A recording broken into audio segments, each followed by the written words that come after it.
All right, let's just jump right into this. I want you to imagine our world, exactly as it is, but with one single massive rule change that happens overnight. What if, for just 24 hours, nobody on Earth could lie? I mean, not a single little white lie, not a polite fib, nothing. This isn't just some fun thought experiment, it's a deep dive into the very glue that holds our society together. And it all starts right here. Not with some big global announcement or a flashing news alert, but with one quiet, devastatingly honest sentence between two people. At 6:42 in the morning, a husband says this to his wife and immediately covers his mouth, completely shocked. He didn't want to say it. He literally couldn't stop it. And this was the first tiny tremor before a massive global earthquake. So this is how it begins. A day totally unlike any other in human history. There was no warning, no siren, no emergency broadcast. It was just this slow, creeping realization that something was fundamentally wrong. Or maybe, just maybe, fundamentally right. Okay, so to really get a grip on the chaos that happened, we're going to follow the timeline of this incredible day. We'll start at the very beginning with the first weird signs, then watch as the pattern becomes impossible to deny, see our biggest institutions start to crumble, and then we'll see humanity's very strange response before the whole thing just disappears. I mean, you can see why, right? A few people being way too honest, you'd probably just dismiss it. You'd think, wow, okay, that person is stressed out, or maybe they're just having a really bad day. People kind of laughed it off at first, treating these little explosions of truth as just bizarre one-off moments. And what's so fascinating is where this anomaly first popped up, in the most normal, everyday situations. You've got a student admitting they didn't really learn anything, a shopkeeper revealing a marketing scam, and of course, that gut punch of a confession at home.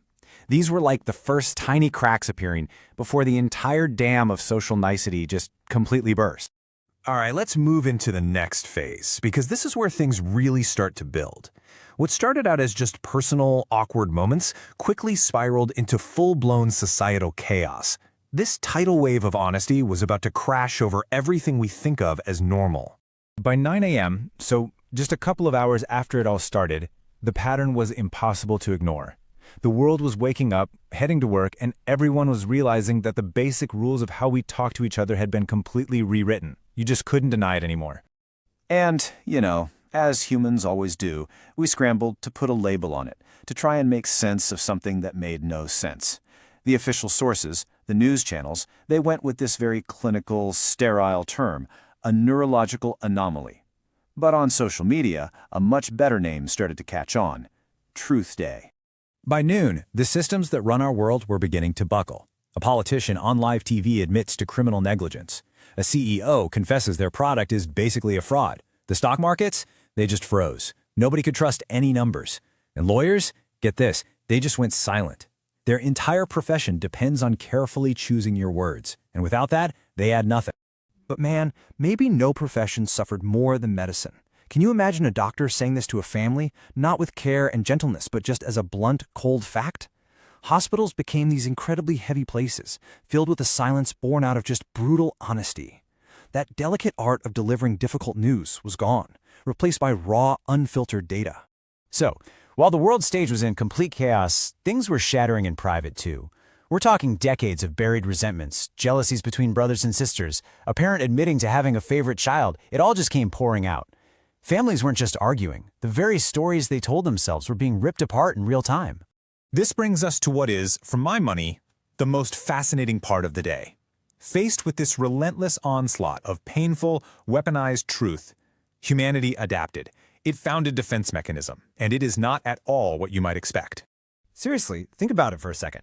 If you can't lie, you can't soften the blow, you can't even stay quiet if someone asks you a direct question, what do?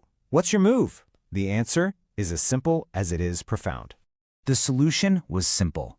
People just stopped talking. They started avoiding conversations. They wouldn't make eye contact. They retreated into themselves. Because if you don't ask a question, you can't get a devastating answer. The world fell into this huge, watchful silence. And right here, this is the core lesson of this entire 24-hour hurricane. It was never the truth itself that was the problem. It was the delivery. Raw, unfiltered, sudden truth became a kind of violence. Compassion, timing, kindness. Those are the containers that make honesty bearable. Without them, it's just a weapon. So, what happened when the clock finally ran out? How does a world even begin to rebuild itself after every single hidden truth has been dragged out into the light? Let's take a look at the aftermath. At 2 minutes to midnight, just like that, the effect just faded away, and lies returned. The source material has this beautiful line saying they came back softly, like muscle memory. That ability to once again shape our words, to be careful, it just returned to us. Publicly, the world basically tried to forget. Governments immediately issued denials. Scientists, maybe because they couldn't explain it, published nothing. The news, of course, moved on.